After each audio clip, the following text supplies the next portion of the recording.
Assalamualaikum warahmatullahi wabarakatuh.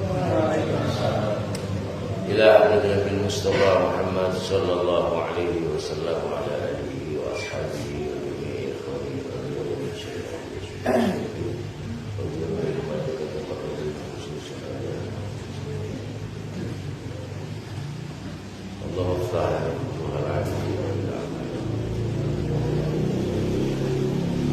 Al-Fatihah.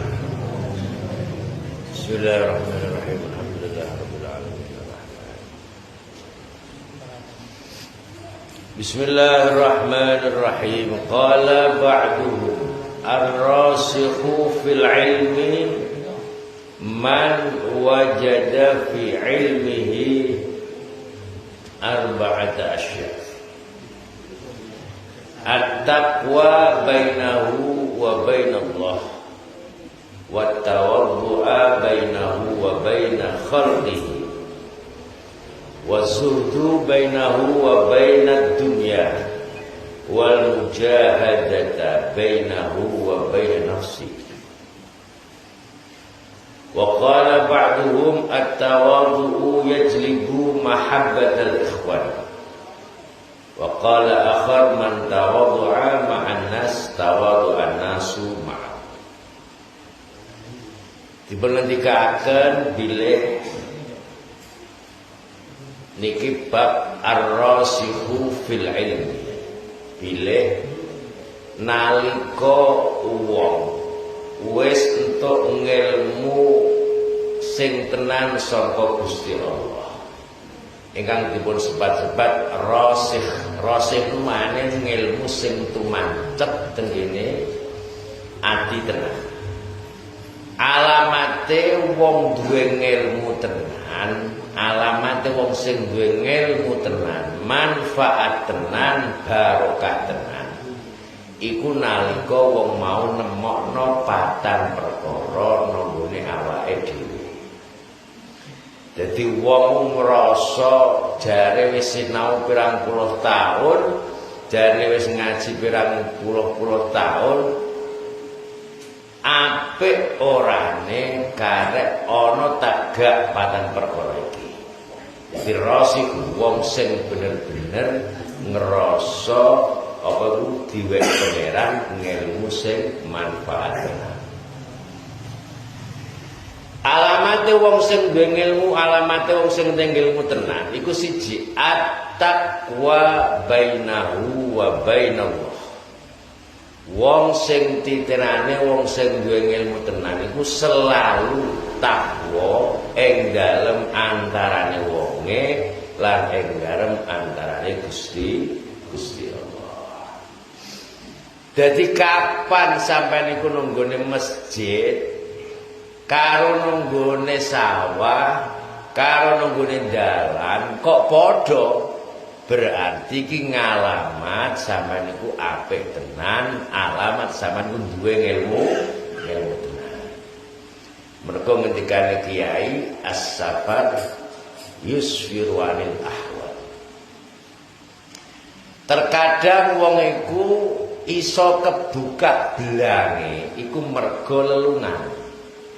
Nek nenggone omah ketoke walah necis ya, necis pol. Barang lunga kathoke suwe. Akeh napa akeh pirang. Dadi maknane lelungan iku iso buka asline, iso buka kenyataan. Jadi nek sampeyan nenggone omah kok delalah iku nglakoni apik, nang dalan ya apik, lunga ya apik.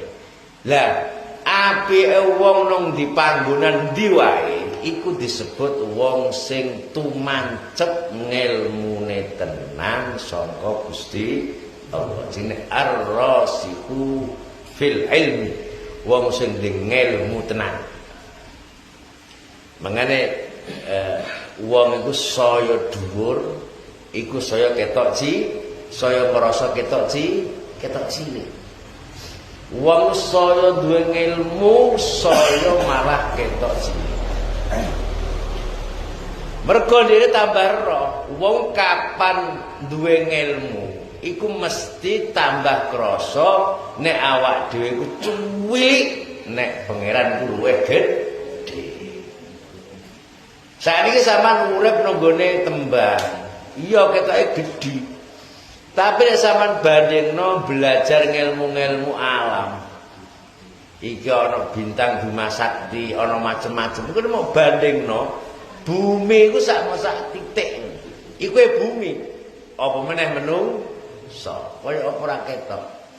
Dadi wong saya roh donya, saya pengalaman donya, saya ngetok apa? Cilik. Sampeyan ora tau nang Mekah, ora tau nang Madinah, ketoke nang kene wis masjid wis paling kondang kula kon. Wis apik timbang wis rupane ijo kondang kula. Tapi nek sampeyan metu-metu nang ado-ado, jebule sak ketok cilik. Paham nggih? Sampeyan nang Mekah gumun. Wong Mekah iku rencanane iku sampeyan mlaku saka pelataran tok nggone Ka'bah. Saka pelataran mlebu masjid terus tok Ka'bah. Iku rencanane 2030. Iku kira-kira mlakune 3 kilo. Jadi ke pelataran mlebu masjid terus nggone Ka'bah kira-kira mlakune 3 kilo. Jadi nek sampean ngono-ngono, aku nu dino pikir Ka'bah ya wis 3 kilo kira-kira ngono. Jadi wong saya pengalaman, wong saya ngalim, wong saya pinter, saya ngerasa ora duwe apa-apa.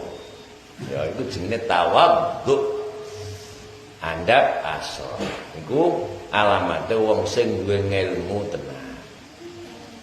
Lah, jebule wong nek ngerasa cilik iku malah justru diangkat karo Gusti Allah. Wong ngrasa ora duwe, ngrasa cilik, ngrasa awake ora duwe apa-apa, iku justru malah bakal diangkat dening Gusti Allah. Kaya ngendikane Al-Qur'an, wa laqad nasarakumullahu bi Badrin wa antum adillah. Dadi nalika Kanjeng Nabi Muhammad sallallahu alaihi wasallam perang Badar, iku perang sing ora nggawa apa-apa. Wis poso, ora duwe senjata, bolone saithik. Bolone saithik Kanjeng Nabi nalika perang Badar.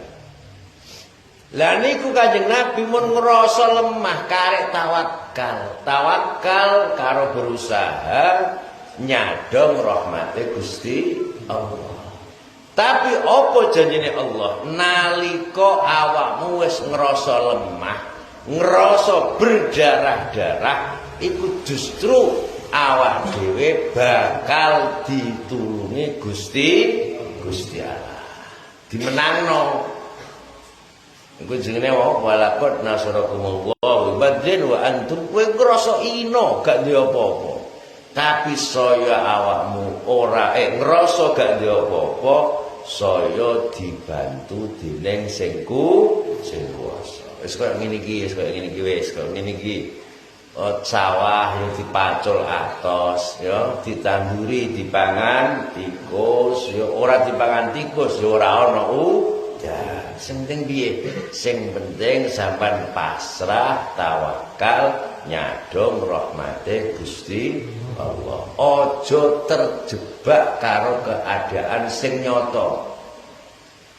Ojo terjebak karo keadaan sing ana. Maksudnya piye? Ketok iki nek sawah ora ana tandurane, apa jenenge tanduran dipangan tikus iki kaya-kaya urip mesti reka. Iku jenenge ki ngepal kenyataan. Ngepal sing ana, padahal isih ana rahmate sing kuwasa sing luwih gedhe timbang usahane manungsa, timbang tandurane manungsa. Wah nggih, hubungane janji. Wis janji apa? Kabeh sing urip nang donya iki rezekine wis tak taker. Karek sampean pinter-pintere nyadong karo Gusti Allah. Ar-rasikhuna fil ilmi Jadi wong sing duwe ilmu tenan iku saya duwe ilmu, saya ngrasa cilik. Saya ngrasa cilik ora ana apa-apane, nggih.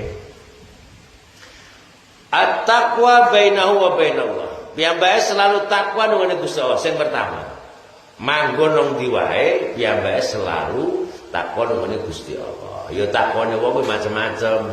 Takwane petani ya beda, takwane pedagang ya beda. Pokoknya sesuai porsinya masing-masing. Wa tawaddu bainahu wa baina khalqihi. Wa tawaddu lan tawaddu andap asor. Ora nyombongno dodo, ora adigang, adigung, adiguna antarane ndekne karo makhluk. Antarane ndekne karo makhluke Gusti Allah.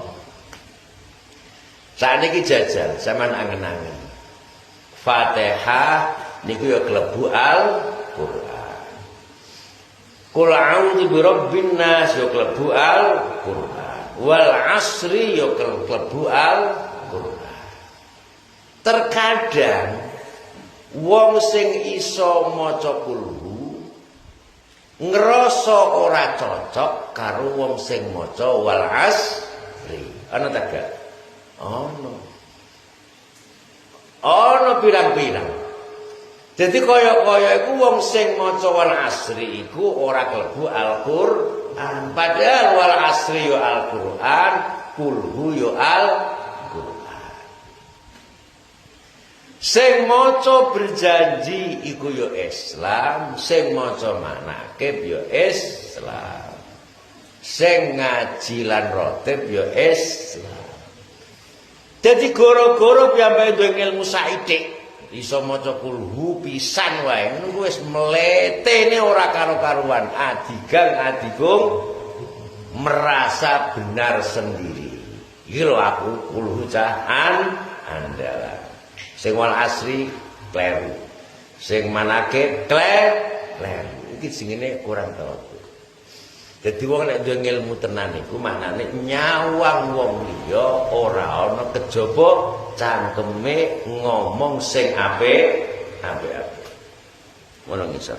Wa tawaddu bainahu wa baina khalqi. Jadi alamat siji mawa wong sing duwe ilmu tenan siji takwa, tek nang omah, tek nang ngene lelungan tek manggon nang ndi wae. Nomor loro selalu tawaddu. Andap asor ora adigan adigung adiguna. Wazuhdu wazuhda bainahu wa bainad dunya. Wonge selalu zuhud. Zuhud iku ora kok wong sing ora duwe apa-apa. Zuhud iku wong sing ora dikendhalekno apa-apa. Zuhud iku wong ora kok wong sing ora duwe apa-apa. Tapi wong sing ora tergantung karo apa mung tergantung karo Allah Subhanahu wa taala. Jadi kadang-kadang angel. Ana umpamane ana mantu, duwe mantu. Luwih sugih timbang mara tuwa. Ana ta gak? Akeh. Ana mantu luwih sugih timbang mara tuwa. Ana anak luwih sugih timbang wong tuwa. Lho ngono kuwi lho. Kok iso ngarani wong tuane iku napa jenenge budak. Wong tuane dibentak, wong tuane dimacem-macemno. Mletene ora karo-karuan. Piyambake mboten sadar. Dadi ngene iki wong sing ora zuhud mergo dekne tergantung karo apa foto-foto. Sampeyan karo wong Islam kudu apik. Dek wong endi dhuwit, dek ora kudu apik. Ora usah tergantung. Alah wonge ora tau ngawehi dhuwit ya berarti sampeyan tergantung karo bondo. Zuhud iku kilangan ya ora susah ya. Entuk ya ora bunga. Mesti ora banget bungae. Iku zuhud. Lah sampean nek ngene iki tenan, oh berarti sampean niku bener-bener ngilmune manfaat tenan mancep nungune do wa zuhda bainahu wa bainad dunya iki jenenge ngilmune wali Mbah ya ngilmune kowe sampean ngaji ngrungokno ae Mbah ora iso lakone yo wis ra apa nggih sing penting melu kita kok abot kabeh yo ora mau lakone kok abot lho apa ya rungokno lah ya sok ngene iki senajan sampean ngrungokno tok urung iso nglakoni iku isih luwih apik timbang wong wirid paham ya sampeyan niku ngrungokno ngaji najan urung mok lakoni iku luwih apik timbang wong wirid. Niku sampeyan bakal dibela oleh Kanjeng Nabi Muhammad sallallahu alaihi wasallam. Wal mujahadah bainahu wa bain nafsihi. Wong sing selalu mekek hawa nafsune yang tidak mengumbar hawa nafsu. Iku salah siji ngalamate wong nek duwe ngelmu tenan. Dadi nek ngono, sampean kudu ana bedane. Wis kulino ngaji nang gone masjid, nang gone Mbah Gandu, karo wong sing ora kena ngaji, kudune rada ana bedane. Paham ya? Ana bedane mestine. Wong ngelmu nggih kudu ana bedane, mosok ora ana bedane. Wong mikir roh sisi ora. Qala Al-Habib Abdullah Al-Haddad radhiyallahu anhu adallu dalilin ala kamali aqlir rajuli sana'uhu ala aqrani wa adallu dalilin ala tawadu'ihi ridahu bit-ta'khir fi mawtinin yastahiqqu fihi at-taqdim wa adallu dalilin ala ikhlasihi adamu mubalatihi bisafadil khalqi fi jambil haqqi. Alamat jelase wong sing sempurna akale. Alamate wong sing sempurna akale. Berarti nek diwalik ora sempurna. Berarti nek ngono rada bento iku apa? Wong sing sempurna akale, sing sempurna imane, sana'uhu ala akroni. Wong nek diwai Allah sempurna imane, ora ana kata-kata elek kanggo kancane, kanggo tanggane. Jadi titenane wong nek akale sempurna ora tau ngomong wong liya kejaba apik. Siji krana panci omongan apik minangka donga. Umpamane sampean roh tenan dene nglakoni elek tenan. Sampean roh ya wis pokoke wonge apik. Lah sampean ngomong apik iku minangka Wala donga iku ibadah nggone Gusti Allah. Lah saiki nek mau walik ana wong lakoni elek, terus sampean ngrasa luwih apik, amalamu dina iku hangus babar pisan. Aku wis ngaji cah kono ora ngaji berarti luwih apik aku iku berarti ugi almondo bos. Amal bakal kobong kelawan kesombongan dhewe. Aja ngrasa luwih apik saka wong liya. Dadi makane adallu dalilin ala kamali aqlir rajuli. Wong iku dianggep akale apik tenan, sempurna tenan. Dekne nek ngomongno kancane tidak ada kejaba keapian. Nunggune kene diterangno malah parah nih. Wa qala ba'duhum la yanbaghi lis-shakhsi ay yadhunna annahu afdalu min ghairihi walau kana kafiran li'anna al-ibrata bil khawatim. Wong iku ora kena mane ora oleh nyangka elek karo wong liya senajan wong liya mau bener-bener elek. Nyuwun sewu, wong mau bener-bener kafir ora Islam. ana Cina kafir, ora Islam, terus mau sangka elek. Ora kena. Kenapa kok ngono? Mergo hidup itu tinggal akhirnya, endingnya. Sebab hidup itu titenane kare akhire. Nek akhire apik berarti nene apik. Makane Mbah Mun ndongane semoga ya Allah Gusti sawet tawafe Mbah Mun. Mbah Mun sing ngalime kaya ngono, santrine pirang-pirang wis terkenal wali. Iku nek karo santri-santri sing cilik-cilik kaya aku ngene iso aku dongakno muga-muga husnul khotimah saking tawadhuke Mbah Mun. Aku dongakno muga-muga husnul khotimah, aku di-Fatihai.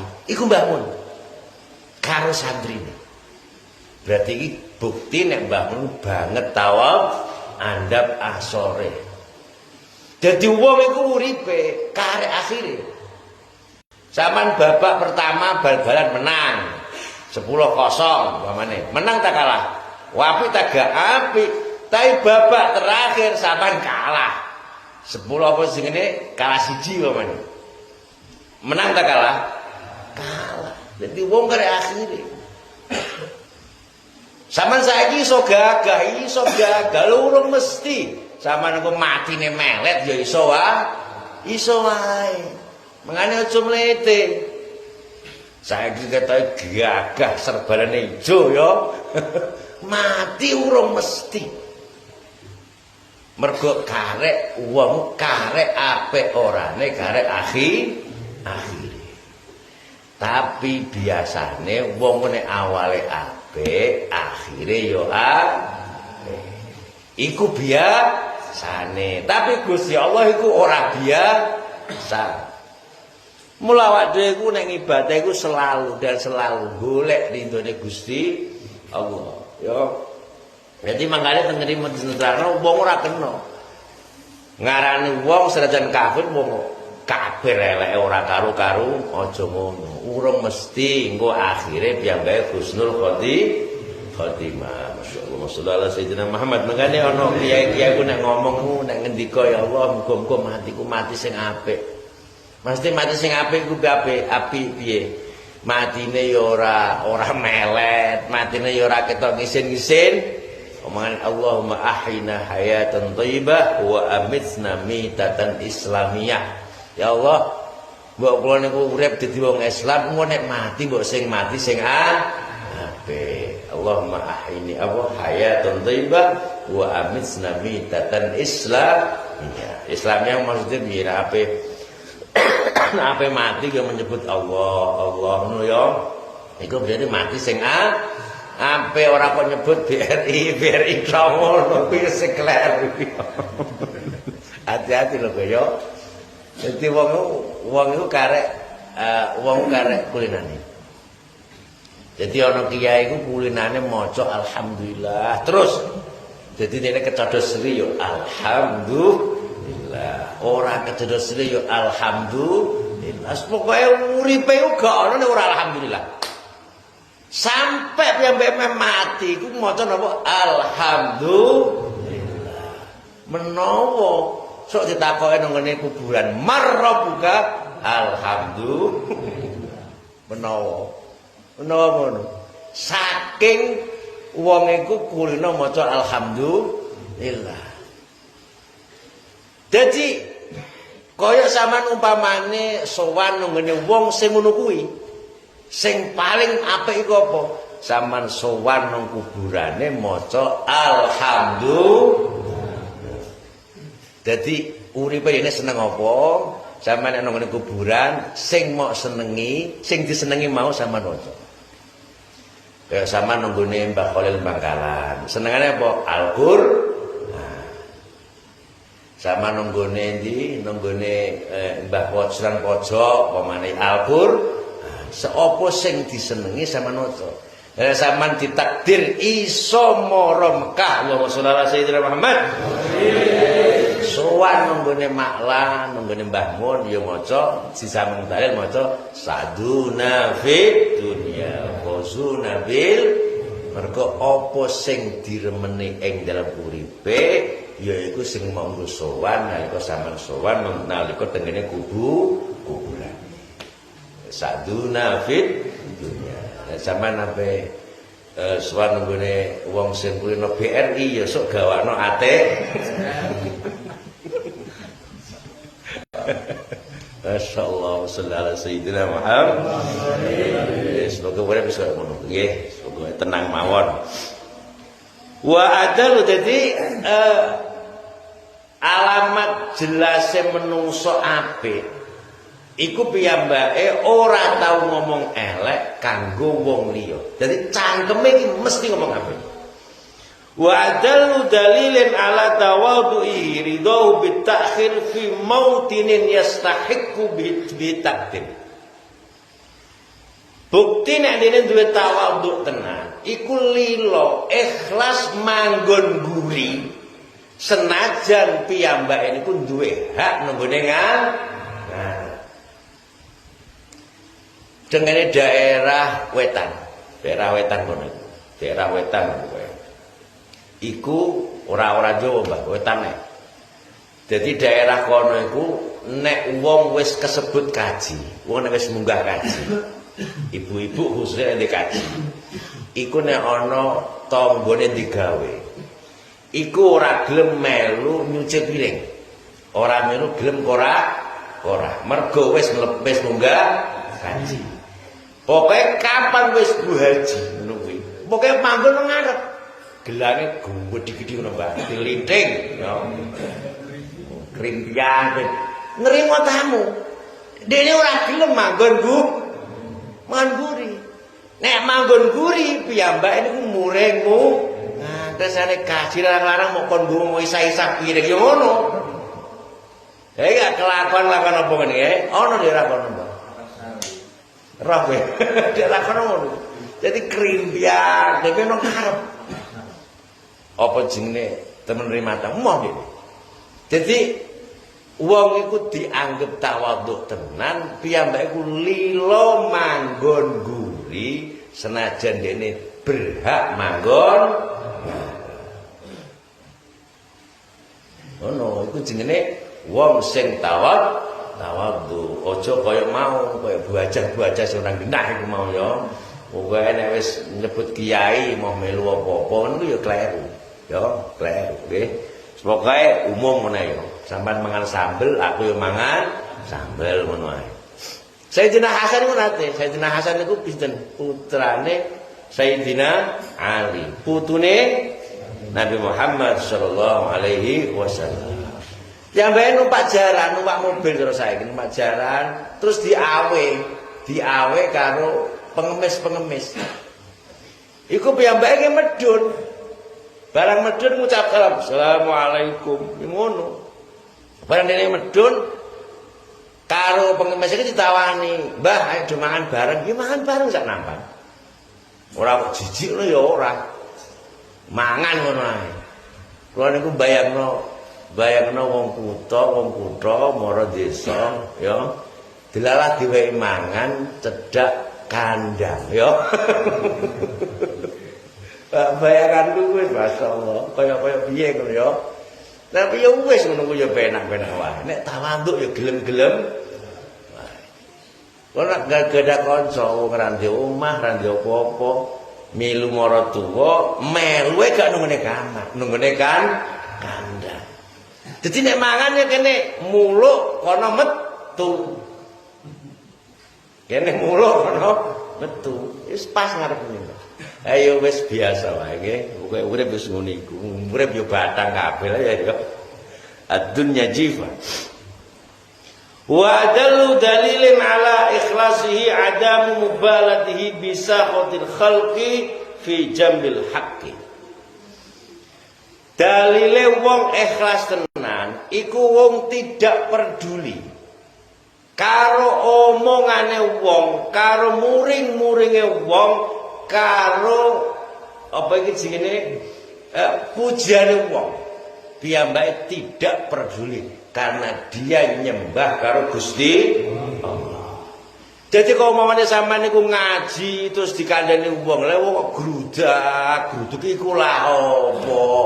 tenang iku lah apa bengi-bengi grudak-gruduk ngalor ngidul manfaate apa jawab wae ora roh manfaate ngono ya sementing melu ngaji jangan terpengaruh cara basa Inggrise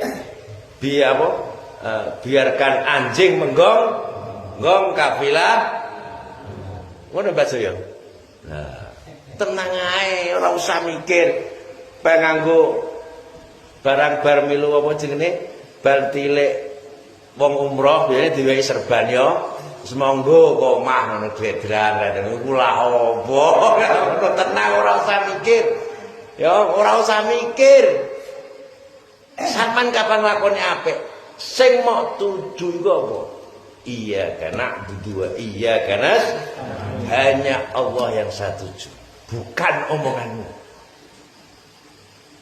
Ora usah kuwatir. Ora usah kuwatir macam-macam.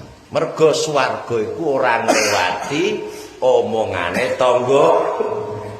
Ya, dalan swarga iku beda, ora ngliwati omongane tapi wong wis piye? Wong ya lha iki sing ikhlas tingkat tinggi. Sampeyan dipuji ora mongkrok, sampeyan diuring-uring ya ora susah. Pokoknya niku ikhlas tenan. Alamat ikhlas piye? Selalu berjalan bersama Allah, tidak terpengaruh oleh omongan orang lain. Al-Fatihah. A'udzu billahi minasyaitonir rajim. Bismillahirrahmanirrahim.